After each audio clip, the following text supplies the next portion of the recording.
کیا تم نہیں جاننا چاہتے کہ نبی صلی اللہ علیہ وسلم نے اپنی امت سے آخری بار کیا کہا؟ جی ہاں، نبی صلی اللہ علیہ وسلم کا وہ آخری خطبہ جو بس مسجدوں میں لٹکا رہ گیا، لیکن ہم میں سے کسی نے بھی انسانیت کے نام کا وہ آخری پیغام نہیں پڑھا، نہ اسے جانا نہ اسے سمجھا۔ یہ میسیج انہوں نے 10 ہجری میں میدان عرفات میں دیا تھا اور ان کے سامنے 1 لاکھ سے زیادہ صحابہ موجود تھے۔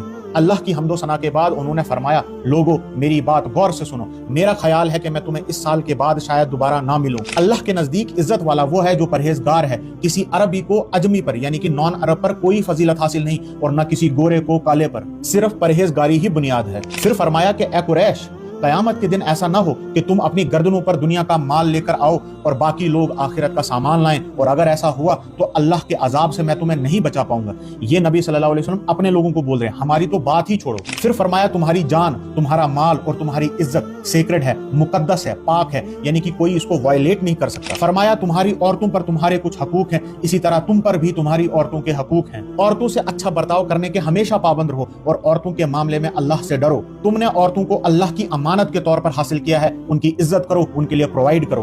اور پھر وہ بات فرمائی جو آج مسلمان اپنے منہ سے بول تک نہیں سکتا، بیان نہیں کر سکتا۔ فرمایا لوگو خوب اچھی طرح سمجھو، ہر مسلمان دوسرے مسلمان کا بھائی ہے اور سب مسلمان آپس میں ایک دوسرے کے بھائی ہیں۔ فرمایا خبردار، میرے بعد ایک دوسرے کی گردنیں نہ مارنا۔ مگر افسوس، آج فرقہ واریت کی لعنت کی وجہ سے ایک مسلمان دوسرے کو کافر کہتا ہے اور دونوں ایک دوسرے کی جان کے دشمن بنے بیٹھے ہیں۔ بہت افسوس ہوتا نبی صلی اللہ علیہ وسلم کو اپنی اس امت کا حال دیکھ کر کہ کیسے وہ فرقوں میں بٹ رہی ہے، وہ امت جن کے لیے نبی صلی اللہ علیہ وسلم نے طائف کے پتھر کھائے تھے۔ فرمایا اے لوگو، میرے بعد کوئی نبی نہیں اور تمہارے بعد کوئی امت نہیں، میں تمہارے بیچ میں 2 چیزیں چھوڑ کے جا رہا ہوں، اللہ کی کتاب اور میری سنت۔ اگر تم انہیں مضبوطی سے تھامو گے تو کبھی گمراہ نہیں ہوگے۔ خبردار، اپنے رب کی عبادت کرتے رہو، 5 وقت نماز پڑھو، رمضان کے روزے رکھو اور زکوٰۃ دو۔ فرمایا بہت جلد تم اپنے پروردگار سے ملو گے اور جو تمہارا حساب لے گا۔ اور اب دیکھو ہمارا حال، کیا ہم نے نبی صلی اللہ علیہ وسلم کی آخری باتوں کو چن چن کر وائلیٹ نہیں کیا، انہیں اگنور نہیں کیا؟ نہ ہم نے پرہیزگاری اختیار کی، نہ کسی دوسرے مسلمان کی جان اور عزت اور اس کے مال کی حفاظت کی، نہ عورتوں کے حقوق پورے کیے، نہ ہم نے نمازیں پڑھی، نہ قرآن کو پکڑا اور نہ حدیث کو، اور نہ ہی اپنے فرقے کے علاوہ کسی اور کو مسلمان جانا، اور بس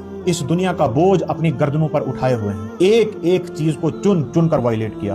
اس خطبے کے بعد نبی صلی اللہ علیہ وسلم نے فرمایا کہ خبردار، جو لوگ یہاں موجود ہیں وہ میری ان باتوں کو ان لوگوں تک پہنچائے جو یہاں پہ موجود نہیں ہیں۔ میں نے یہ ویڈیو بنا کے اپنا کام کر لیا ہے، اب تم پر بھی یہ فرض ہے کہ تم اپنے نبی کی آخری باتوں کو ہر اس انسان تک پہنچاؤ جو اس سے نا واقف ہے، تاکہ ہم اس پر عمل کر سکیں اور کل نبی صلی اللہ علیہ وسلم سے آنکھیں ملانے کے ایٹ لیسٹ قابل رہیں۔